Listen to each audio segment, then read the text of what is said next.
Hello, everyone. Welcome to a special Tuesday night patrons only stream. How is everyone doing here this fine Tuesday evening? I am happy to be joining all of you again. It's been a rough, it's been a really rough it's a couple of months, to be honest, for me. Every time, I know I say this every time we meet, but it hasn't been getting easier.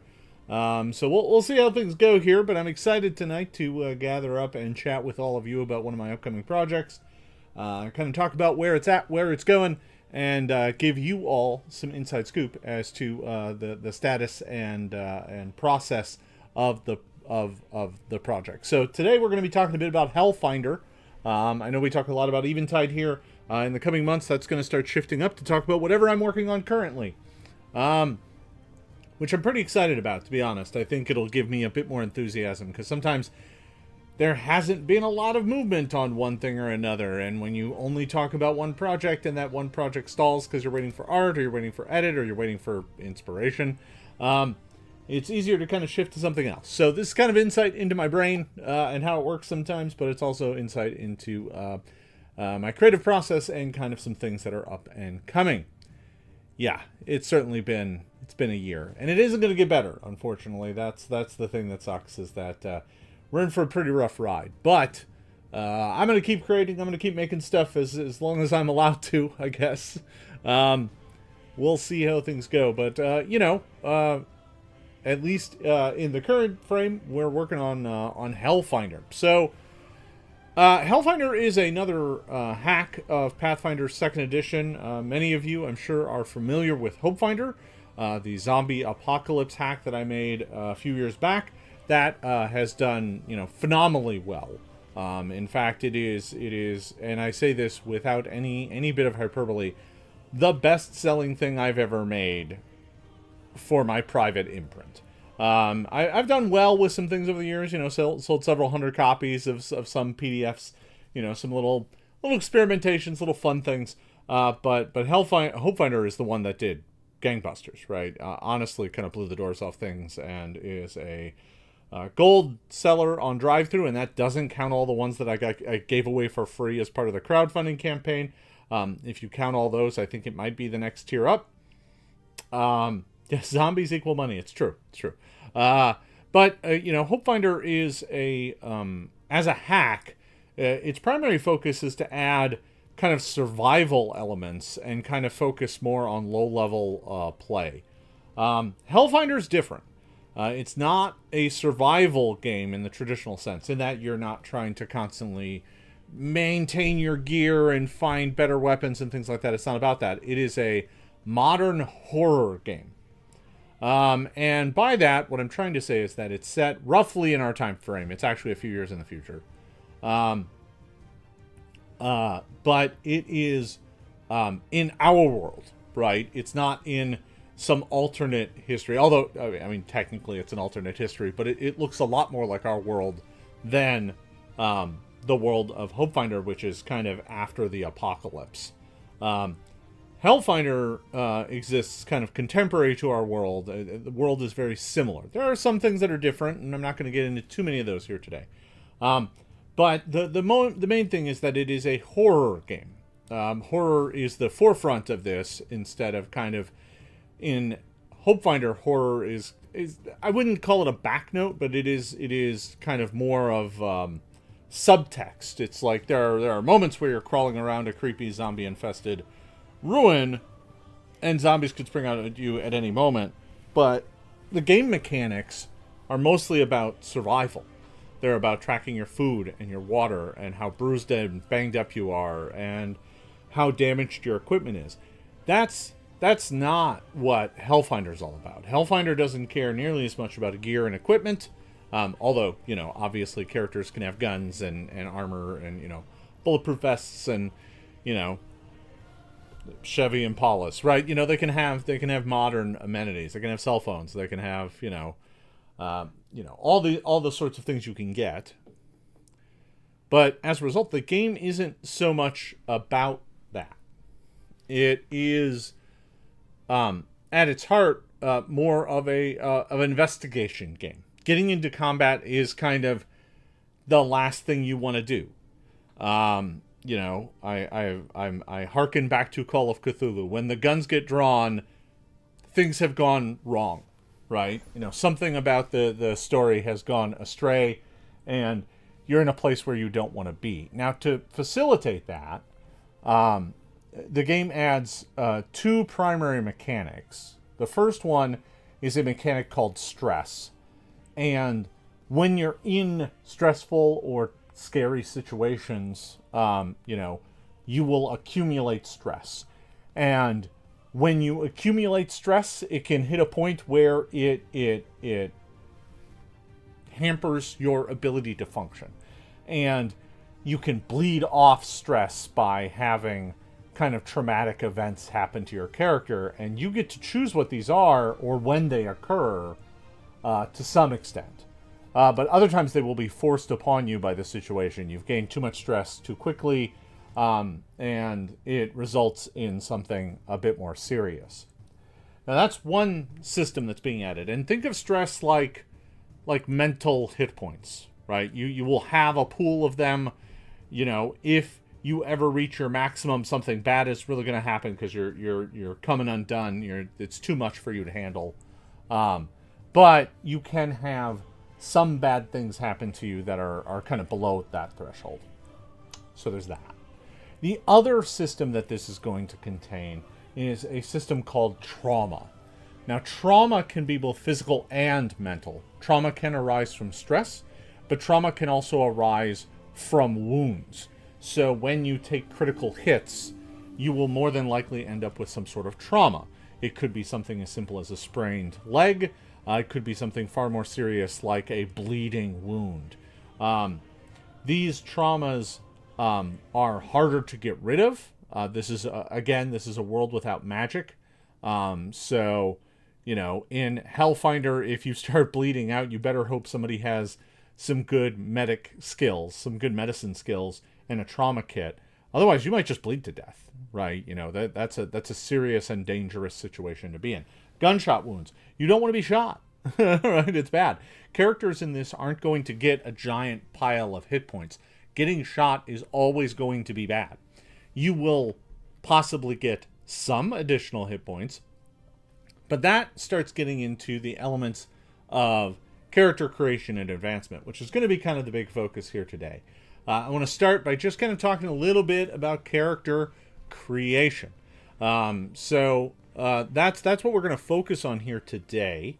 I want to walk you through kind of how creation works right now. And I say right now because I am in the prep stage for the first playtest. And this playtest is not of the main story. I should clarify. There is... Hellfinder is going to be accompanied by a main story. And that main story is going to have a bunch of kind of pre-made adventures to go with it. And plenty of space for GMs to insert additional kind of stories and adventures. So it's going to have the main story, and you can just play that. But GMs are encouraged to add more to it, and there's tools and kind of ideas for what other kinds of adventures you might add in between the other pieces. This adventure, the playtest that I'm running, is actually a prequel adventure. So it takes place right before the main story. So the general conceit of the game is that you are all agents working for the FBI. But you're not a glamorous field agent. You're not a superstar going out there to solve the top cases. Oh no. No. You've messed up. You've done some terrible mistake. Maybe you accidentally killed somebody. Maybe you, sold your sidearm for gambling money. Maybe you've got a crippling addiction. Could be a lot of things. You could have just messed up, right? You insulted the wrong person at the agency. But regardless of what that is, you've been reassigned to a department called the Coordinated Land Equipment and Asset Network. CLEAN. You've been assigned to CLEAN. And the CLEAN office is a clerical one, by and large.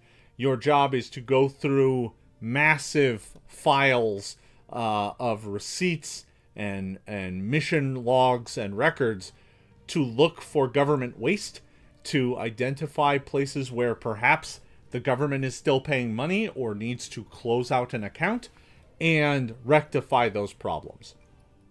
Sounds pretty simple. You spend most of your time in the basement of the Hoover. But if you do well enough, you might get a field assignment, which are, generally speaking, going and cleaning out old offices and things like that. But at least you get you out of the basement. So, with that conceit in mind, the start of this adventure, of the main story, is you and your fellow investigators have been assigned a mission. You've been assigned to go out from the basement to head out to a field office in northern Wisconsin. And as a result, well, you have to drive there because you're in the worst office in the FBI, so they don't buy plane tickets for you. You don't have a chartered jet. They give you a car and a gas card, and you are tasked with driving there. The group of you are tasked with driving there. And this intro adventure, this playtest that I'm about to run, is just on the road. So it takes place on your journey from DC to northern Wisconsin. So that's the setup. And folks, you are, I do want to be clear on something here. You're the first people to hear any of this outside of my playtest group. This is literally the first time I've talked about this story, about this much of the campaign anywhere. It's still being built. I'm still in the middle of writing large chunks of it. But I do want to show you some of the things that I'm working on and give you a sense of what Hellfinder is really about. Or rather, give you a sense of what it looks like it's about at the beginning. Because it's what it is and what it becomes. It's a journey. So I'm going to start. I'm going to start by showing you the character generation guidelines. So I'm going to go ahead and bring these up. It is going to hide me, but that's okay. This is what I sent my playtesters. So as you can see here, this is a page from the Hellfinder manual. This is your agency application, and this gives you a sense of how you will make your character. You will notice parts of it are redacted. There are parts that are not in here. What's the deal with that? I don't know. So personnel file recording, you get a copy of the PC the personnel file, standard number 2 pencil, and you begin to complete your enrollment. When you enroll in the agency, that is how you create your character. So pursuant to your application to the agency, you've been evaluated in several key metrics, attributes, and have been assigned several statistics as noted below. Record human as your ancestry and your ethnicity. Optional. This is just, kind of starting to fill out some of the things that Pathfinder has, right? So naturally, you still have an ancestry and ethnicity. Record the results of your examination, marking +1 to 3 different attributes. So the next thing you do is, as you are a human, you get to give yourself a +1 to 3 attributes of your choice. Record 8 in your maximum hit point box. Note you will add more to this later during the evaluation. Record 25 in the speed box. So this is all kind of filling out some of the boxes based on your ancestry. Let me see here. Where is this? This is right here. Using reference chapter 3, backgrounds, find the entry that most closely matches your history and experience. Record the name of that background and record the following statistics. So here you can see you get an ancestry and a background. This is all pretty straightforward so far. Each your ancestry, you don't really get a choice because it's our world, so it's humans. And you can have an ethnicity, but that doesn't make any difference at all to the mechanics of the game. And then, backgrounds, you get +1 to 2 attributes noted in the entry. You get a training in 1 skill. and you get a feat that is dictated by your background. Again, all pretty straightforward stuff here. The place where it gets weird is this next session here. So, upon acceptance to the agency, you must select a training course that includes both a major specialization and a minor specialization. Although your particular talents and abilities will develop through experience, this choice is vital to your success in the agency. Record both specializations and one hobby specialization and record it on your personnel file. So, this is the point where Hellfinder starts diverging, right? So there aren't classes, obviously. You're not. I'm a paladin FBI agent. That's not how this works. I'm a wizard. No, sorry, no, you're an FBI agent. That's all you are. So you do get to pick a training course, and there's several of these, and basically it's things like you were training to be a field agent, you were training to be a data analyst, you were training to be a covert operative, right? There's all these sort of kind of like what were you trying to be before you got sent to the doghouse, right? And each one comes with a major specialization, a minor specialization, and then you get to choose a hobby specialization. Now, there are 6 specializations. I'm going to talk about them here just briefly. Each specialization comes with a list of skills. It comes with a whole bunch of feats and costs for those feats. So I'm just going to go through the list. There's Charm. Charm is teaches you how to, first of all, be charming. Use guile. Use personal contacts to kind of meet your objectives. This is very often something possessed by like a team leader and those expected to serve as kind of a public face. Charm obviously has, skills associated with it like deception and diplomacy and society. It also has computers associated with it because whoever is going to be good at this probably needs to be pretty handy around a computer. That's the Charm specialization. Has lots of feats like you can inspire people, you can try and you can talk someone into surrendering, you can direct others to do things. Some of these are picked up from Hopefinder and adapted. Others are brand new. But there's also things in here like perception training. So that's a feat to increase your perception. It also will training is in here as well. The next specialization is combat.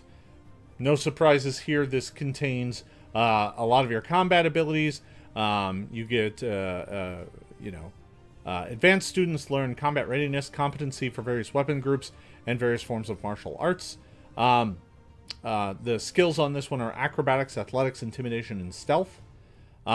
This feat list is filled with training feats. Close weapon training, fortitude training, long arm training, martial arts training, military weapon training, perception training, sidearm training.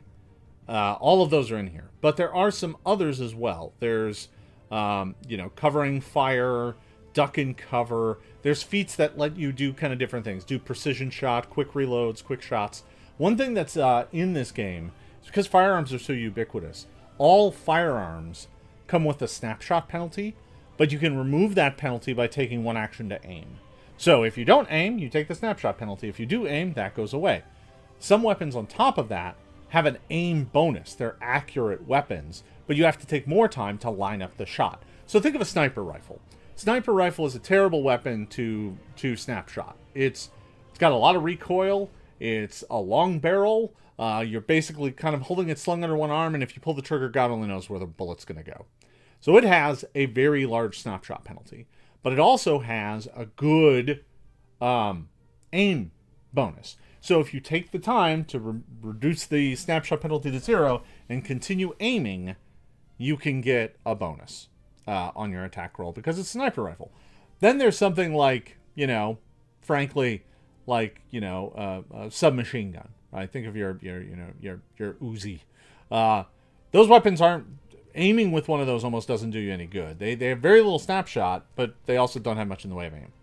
And there are some weapons that kind of live in between. Most pistols and handguns have a snapshot penalty, but you can take feats that make it so that you don't take the snapshot penalty on those weapons, period. Right? You can, one of the feats in here is called, where is it? It is Quick Shot. You have experience making quick shots without aiming. Reduce the snapshot penalty on all weapons by half, round down. If you take this feat again, reduce all snapshot penalties to 0. So you can become good at aiming, taking quick shots without aiming. So that's all in combat. Next specialization is fitness. I'll get to it in a sec. Fitness, this just has to do with endurance, wellness, and health. Field agents oftentimes need to be able to chase down subjects, stress wounds, and remain alert in stressful or tiresome situations. Fitness is all about that. It's about body conditioning. So it's acrobatics, athletics, medicine, and survival. Fitness feats, you're going to see close weapon training in here again. Some feats are in multiple specializations. There's a feat in here called Duck and Weave, which I love, which makes it easier for you to avoid covering fire, and you get bonuses on attacks made at you during those while you're ducking and weaving. Endurance focus, fortitude training. Endurance focus gives you hit points. It's one of the few ways you can get more hit points. Every time you level up, you gain a little, but that's it. Martial arts training is in here. One of my favorite feats in here is called sport weapon training. And your skill with sport weapons increases to the next level. This includes bats, crossbows, bows, rifles, and thrown items. It also includes proficiency in light armor, because that's where football armor is going to live. If you're wearing football gear or hockey gear, that's all light armor. But that was one of the other things I could do with this, because it's a different kind of game, right? So martial arts training gives you proficiency in unarmed attacks, and you get to choose whether or not your unarmed attacks have the non-lethal trait. It also includes increases your proficiency in unarmed defense. So that's one way to become better at that, is to do martial arts. So some of these you collect, and you get kind of everything in them. You don't necessarily have to go and buy armor training if you are, going to be a fitness guy and know how to wear kind of light armor naturally, because it comes with, being in some of the sports. Next up is knowledge, the knowledge specialization. This one has a bunch of skills associated with it. Things like bureaucracy, which is a special skill in this for getting your way within the agency. History, lore, nature, occultism, society, things like that are all bundled up in here. These skill feats in here are kind of weird. They're different. They're things like crash course. You can, if you get your hands on, if you have access to the internet, a library, or a pile of applicable reference books, you can become trained in a skill for a short period of time. You can just learn enough about it to fake your way through it. You can... some of the things from the investigator class are in here, like following a lead is in the knowledge skill. So basically, if you want that investigator ability to be able to have leads and get bonuses on trying to find clues for that case, that's a knowledge feat. Quick research can reduce the time you take to research things. Requisition specialist is always fun, allows you to kind of get more stuff out of the agency. You know how to work and game the requisition system to get starting good. So all characters have a requisition value, which you can use to get stuff from the FBI, which, you shouldn't lose it, but it doesn't count as your stuff. And then you have your own personal money that you can use to get other things, but you're limited to what civilians can buy. So requisition specialist allows you to kind of get around some of that. Next specialization is technology. Technology is just computers, driving, machinery, thievery. Those are the 4 skills. You notice computers, drive, and machinery are new. Drive is basically being able to operate vehicles. Most people have trained in driving car. That's about it. They get that for free. But anything other than that, you have to get special training for. Computers, obviously, is operating and manipulating computers. Machinery is doing the same thing, but with Anything that is more complex than that, if you want to operate a tractor, it would be a machinery check, or if you want to fix a tractor, it'd be a machinery check. Driving it is probably a drive check, but if you want to operate it as a machine, it would be a machinery check. Thievery is still thievery, breaking locks, being a sneak, things like that. Most of the technology feats are things like, jury rigging and doing quick research and controlling or breaking, sabotaging computer systems and things like that. So infiltrating and controlling and data mining from machines and computers. The final specialization is tradecraft. Now, tradecraft is kind of spy stuff.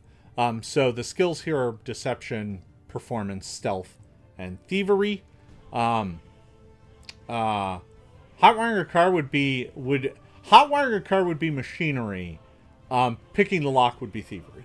Like basically, using lockpicks on the lock of a car to get it to turn would be thievery, but hot wiring it would be machinery. If you're curious, yeah. So tradecraft includes things, obviously martial arts training is in here, perception training, reflex training, but sneak attack is in here, surprise attack, being able to make aimed shots and at higher, even trying to go for like assassination kill shots and things like that. But this is where all of your stealth and sneaky kind of stuff lives. So those are all the various specializations that exist in the agency. Can you be good at other things? Yeah, sure. All of these things come with skill lists, and attached to the skill list are the skill feats that you can buy if you have the specialization. So let's go back to this here real quick.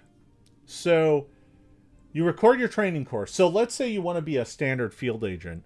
Your standard field agent is going to get fitness as one of their primary things, and combat, right? So you're going to mark your major and your minor specialization. Still trying to figure out what all those are. But yeah, your field agent is going to be good at combat, and is going to be good at fitness. And it's going to come with a bonus to 1 attribute. It's going to add a little bit to your hit points based on the specialization, and you're going to get to add your con. And that's probably going to be most of your hit points for most of the game. You will get a little bit more, but not much. You then get your training with skills. So from your major specialization, you get 3 skills. From your minor, you get 2, and from your hobby, you get 1. So, for example, if combat is your major specialization, you get 3 of acrobatics, athletics, intimidation, or stealth. And then if your minor is fitness, that's acrobatics, athletics, medicine, and survival, you get 2. So you could do the thing where, in combat you take acrobatics, athletics, and, or you take acrobatics, intimidation, and stealth. And then from fitness, you grab athletics that you missed, and maybe you grab medicine. And then you get a hobby one, and let's say you take knowledge and you grab computers or driving or something, right? Or if you grab technology. So through all that, you're going to have 6 skills that you're trained in. You're also going to get 1 from your background. So everybody kind of starts with 7. You also are going to get some base proficiencies floating around in there. And you're going to get a rating based on your training and a few other things, which allows you to kind of figure out your training-specific gear. So this is kind of like picking your class. It's not really. It just gives you the places where you can spend points. And that gets me to the next part here, which is, so you get to complete your skill evaluation by spending advancement points on starting skills equal to 1 plus your intelligence rating. So you get a few more points to put into skills. Now, I'm saying points. Well, that's not how Pathfinder works. You're right. But in Hellfinder, it's all point-based. So there isn't a class. There aren't like, oh, you get bespoke buckets of things. When you're first starting, you get some bespoke buckets that are like, spend this many points on skills, spend this many points on other stuff. But later on, you're just going to get points, and you can put them wherever you want. You want to be super skilly? Be super skilly. You want to buy a bunch of feats to increase your proficiencies? Do that. That's fine. You want to, bump up some of your stats? It's really expensive, but you can. So basically, it is a point-buy character system. At start, you have to kind of spread out your points a little bit. So you have to spend a handful of advancement points on skills, and that's 1 plus your int rating. So it's not going to be much, but buying trained in a skill costs 1, expert costs 2, master costs 3, legend costs 4. So you won't be able to buy up to legend to start, probably.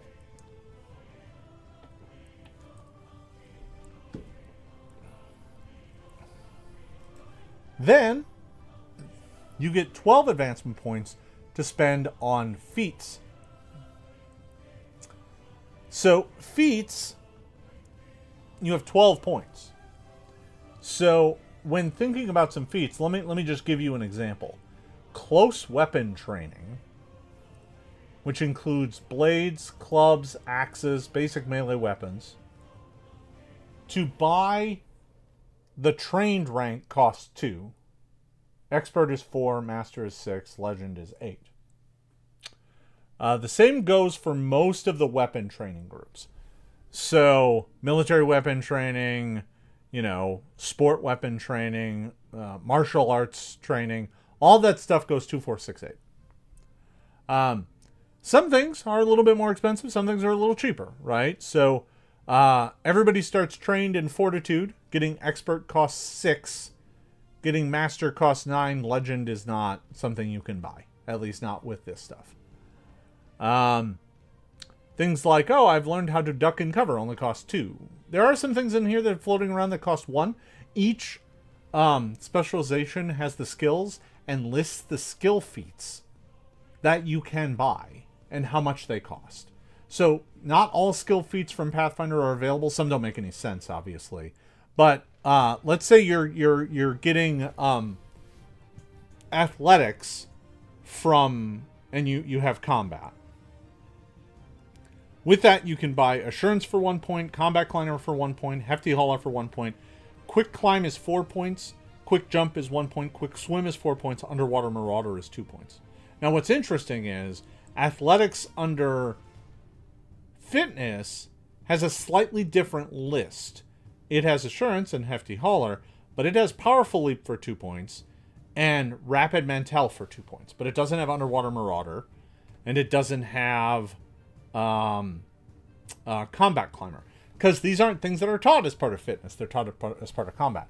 But if you have both specializations and you're trained in the skill, you can pick from either list. It no longer counts which one you got it from. All that it matters is that you have the specialization and you are trained in the skill. So later on, you can then buy the skill and then buy into these anyway. It doesn't matter, but you have to have, the requisites to make it work.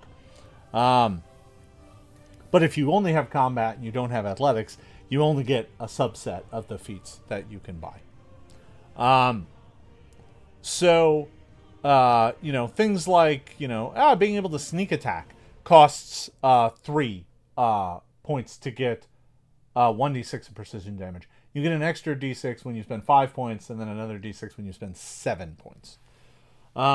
So these things can get pretty expensive pretty quick, and you only start with 12 points. That's not a lot to grab a bunch of proficiencies, because a bunch of them cost 2. You can easily spend, 6 or even 8 points on your basic kind of proficiencies that you need, other than the ones that you start with. So that plus another feat or 2, and you're pretty much done. After that, you kind of get your gear and kind of complete your personnel file.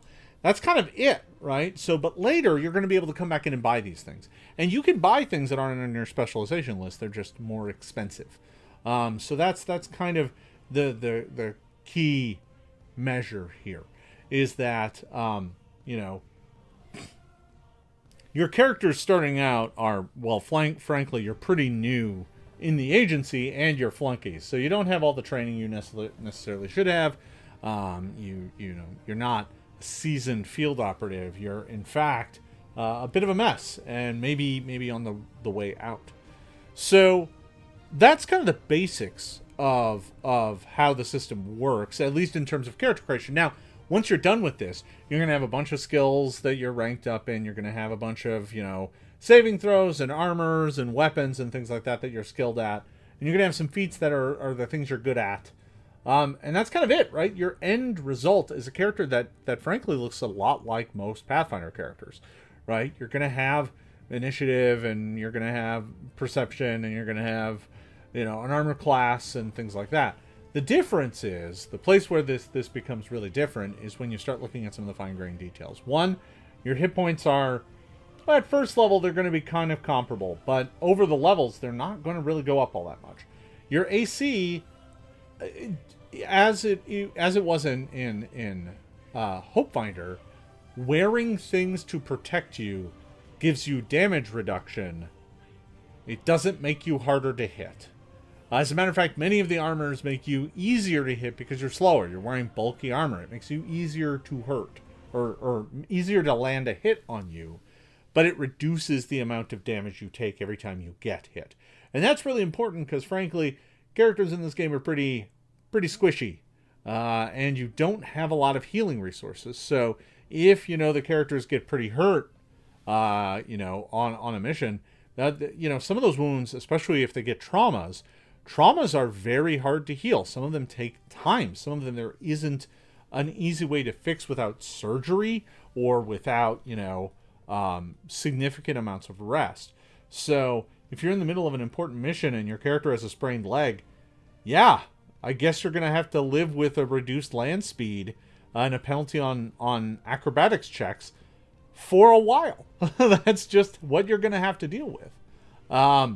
And instead of, just relying on magic, that's part of the struggle. The struggle is, the degradation of your characters, right? I find that this gets back to kind of when designing core mechanics, how do you change them? And when I'm hacking a game, this is really important. How do I change them to speak to the new story? And in this case, I'm moving away from, you are heroic characters who can kind of take on the world and can't be easily defeated, and you can bounce back from deadly wounds and get right back in the fight. A horror game is more about trying to avoid the kind of slow degrade of your character that will eventually lead to their death. Because the story ends up being one where you have to get to the bottom of some horrible series of events or some scary situation.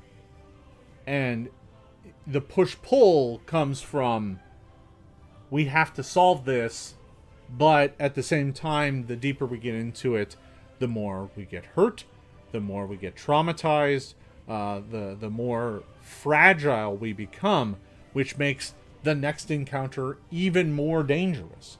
It's not, that is one way that mechanically you can grow a sense of dread. You can have an sense of impending doom because instead of your character rising in power, you through a particular part of a story will find that you are fading. You are losing your effectiveness as you go because you're hurt, because you're low on, you're stressed, and you're taking penalties from various traumas that over time can make it so that you have an even greater chance of having things go wrong, forcing you to be even more cautious. But sometimes you can't do that because you have to escape, the ruined factory where there are, is a serial killer trying to hunt you down, right? You have to get out. You have no choice. But, what you do to get out of that situation might imperil you even more. So, mechanically, that's what I'm trying to build. I want you to have a character that can kind of do the things you want them to do. Absolutely. But I think in the grand scheme of things, I also want them to have a certain amount of fragility. Because they're people, right? You know, and as people, you only have X number of tools at your disposal before, you know, everything just kind of comes apart. So yeah, that's this particular document here. I mean, obviously, minus all the redacted nonsense that's floating around in here. So that's the first start. I'm trying to wrap up the rest of character creation here in the next few days, so that I can get it out to my players and they can have characters ready for the first adventure. The first adventure, as I said, is a road trip. They are in an old FBI kind of company car, probably a large Cadillac, and they have all their gear in it, and they're driving to the middle of nowhere, Wisconsin. And after leaving DC a little late, they end up stopping for the night in kind of the middle of nowhere, Ohio. And there, in the middle of nowhere, Ohio, they find a kind of decrepit old diner and hotel, or motel, with several trucks and cars parked at it, and the lights flickering on and off. And just out in the middle of absolute nowhere. So that's the story that they're going to experience. I'm not going to say any more because I do think that this adventure is probably one I'm going to run for folks as part of the crowdfunding effort. I might run it for special groups. It's actually a scenario that can be replayed because it has random elements to it. I'm playing around with, there are different ways that the story can go based on some random decisions the players make. So I'm pretty excited about it. I still need to finish writing that, and I need to finish writing character creation, and I have less than 2 weeks to do it. But I am excited to do it and kind of allow that to steal my focus from, frankly, all the other things happening in the world right now, which do not deserve my time. So that's what we got going on. That is your first look. You are all the first people to get a look at this here today. I see that it's pretty much been 2 of you here the entire time, but I'm sure plenty of folks will catch this on the rewatch later. I hope you do. Make sure to leave some comments. Let me know what you think. If you have any thoughts or ideas, I'm always ears. But that's what we got here today. I've got another stream coming up in just over 10 minutes that I got to get ready for. So I'm going to call this one good.